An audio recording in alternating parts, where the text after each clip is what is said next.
Once upon a time, a lion man by the name of Jason was born son of a king, but he was denied from the throne by the mad king Peleus, his uncle. While Peleus battled to keep his throne, Jason knew that he would later kill him, so Jason was sent to centaur Rome for training. The king Peleus was afraid that he would be overthrown, so he went to the oracle to ask her about his future.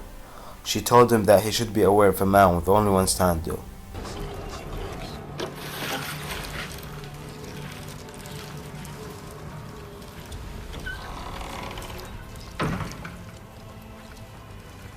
Why have you come? Years later, while Jason was helping an old lady cross a river, he lost his sandal, and the old lady was the goddess Hera in disguise. The goddess blessed Jason, knowing what he tends to do. With one sandal, Jason arrived at the games his uncle was holding in honor of the god Poseidon. Jason shouted, "I'm the rightful king," unable to disprove it. His uncle replied, "To take my throne, which you shall, you must go on a quest to find the golden fleece," predicting that Jason would not come back alive. However, Jason happily accepted.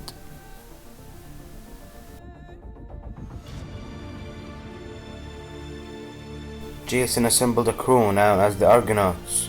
It included Boreas, Heracles, Philoctetes, Peleus, Telamon, Orpheus, Castor and Pollux, Atlanta Meleager, and Euphemus.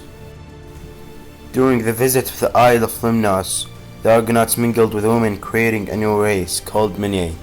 Jason fathered twins with the queen. After the Argonauts arrived at the Dolions, they split into two groups, a group guarding the ship and a group searching for supplies. Giants, which means giants, saw that a few were guarding the ship, so they attacked it. Among the ones defending the ship was Heracles. He managed to kill most of them until the rest returned. Later on, the Argonauts landed at the same spot and they were taken as enemies of the Dolions. Then they slayed their king, but regretted it and made him a funeral.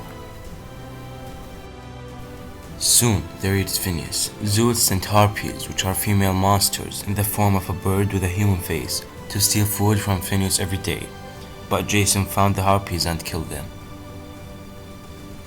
They wanted to reach Colchis, but the only way was to sail through the clashing rocks.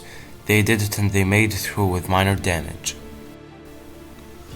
Having defeated the harpies, the clashing rocks, a woman of Lemnos and Talos, they arrived at the clashes to claim the fleece, which was owned by the king Aeetes. The king agreed to give him the fleece if he did 3 tasks.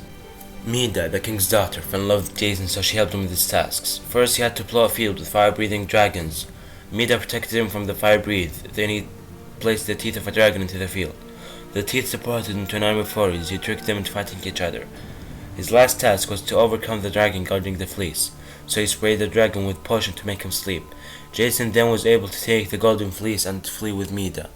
Jason returned to Lollicus, celebrating his return with the fleece. He saw that his father was too old to celebrate, so he asked Medea to take some years of his life and give it to his father.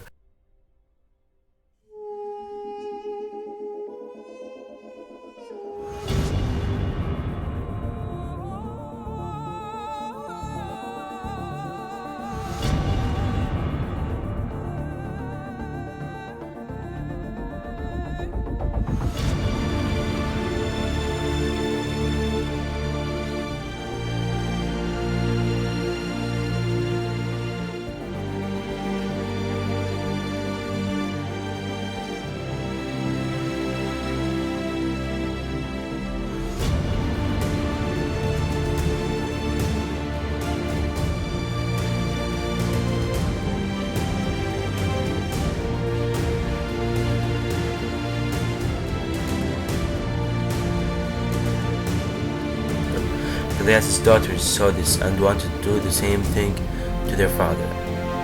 So Medea tricked them into chopping their father, and he died. Later, Jason and Peleus, father of the hero Achilles, attacked and defeated Acastus, reclaiming the throne of Leucus for himself. Jason's son Thessalos then became the king.